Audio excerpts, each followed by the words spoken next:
भोर राति रे कबाड़ ताड़ुथिले एवं टंका लुटि नेउथिले।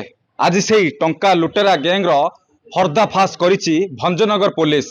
5 जण गिरफ होइछन्ति भंजनगर पुलिस हाथ रे। सेमाने केवल ई गोटिए भंजनगर एफएल शॉप रे चोरी करि नथिले, ये गंजाम जिलार अनेक स्थान रे अनेक विदेशी मद दुकान को टार्गेट करुथिले एवं सबुठारु चोरी करुथिले। एवं चोरी रे किए किए संपृक्त थिले, केउंटिकार ई जो युवक माने रहिथिले, अभियुक्त माने कोउटिकार थिले, से विषय रे तमाम आलोचना करबा।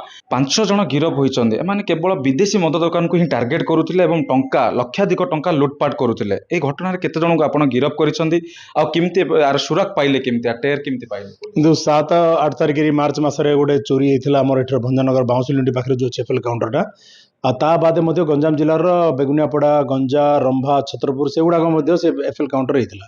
एसपी साहब निर्देश क्रम सागे सागे तत्परता ये करी गोटे टीम फॉर्मेशन कले आईएससी भंजनगर पीएस आउ एसपी रे आम आईपीएस मैडम नुआर अच्छा सी सुपरवाइज कले। सब सीसीटीवी फुटेज प्रत्येक counter CCTV footage and technology utilise करके गोटे बड़ गैंग टाक धराई। और जो चोरी होता पूरा टोटाल अबाउट 3.46 लाख खंडे जो चोरी होता से 1.75 लाख रिकवरी होती। जो व्यवहार करुले जो मूव करुले गोटे Swift Dzire car mobile phone सब जबत कराई। सर गोटे एफएल शॉप से कबाट पूरा लुहारे तैयारी होता है, कबाट को केमती से ताड़ुले गोटे भोर समय रात मध्यरात्रि टार्गेट करुले, किभली भाव में सीसीटीवी आप आधार कर धरिले, केमती योजना रोला?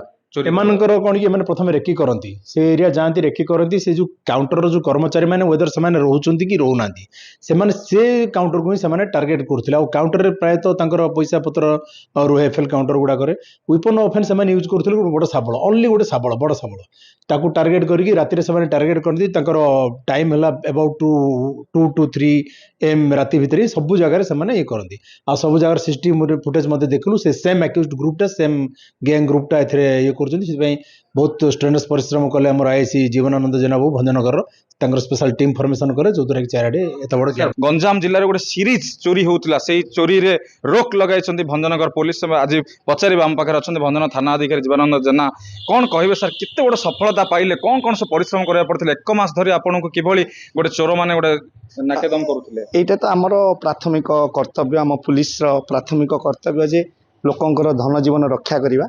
जितेबाला गत 7-8 तारिख राति एमाने यही कर्म करेले सेतेबाला एसपी सारंकर इंस्ट्रक्शन, एसडीपीओ सारंकर सुपरविजन, आईपीएस मैडम भी आसी एठी किमिति आमे से केस को डिटेक्ट करवा। सब्सिक्वेंटली तापर गंजाम 4-5 जगह सम्मान ढंगरे चोरी हैला।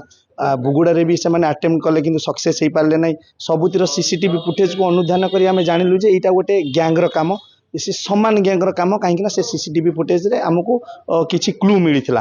तापरे वैषयिक ज्ञान को यूज करी आमे सेमान को काबू करने को सक्षम हेलु एवं तांकठारु लुट्र 50% मोर देन 50% आम रिकवरी करने को भी सक्षम होइचु। सेमाने जो गाड़ी यूज करती ताकू भी आम जबत करिचु, जो शाबल क्रोबार यूज करती ताकू भी जबत करिचु। कह जाय परिबो वर्तमान समय रे चोर माननकु धरिबा परे मध्ये सेमानंग ठारु टंका जबत करा जायछि। 1,75,000 टंका जबत करा जायछि। ता सहित कार, ता सहित जो 6टी मोबाइल रहितला से मोबाइल को मध्य जबत करा जायछि। आशा रखा जायछि जे चोरी संख्या निश्चित भाव में जिले में कमिबो।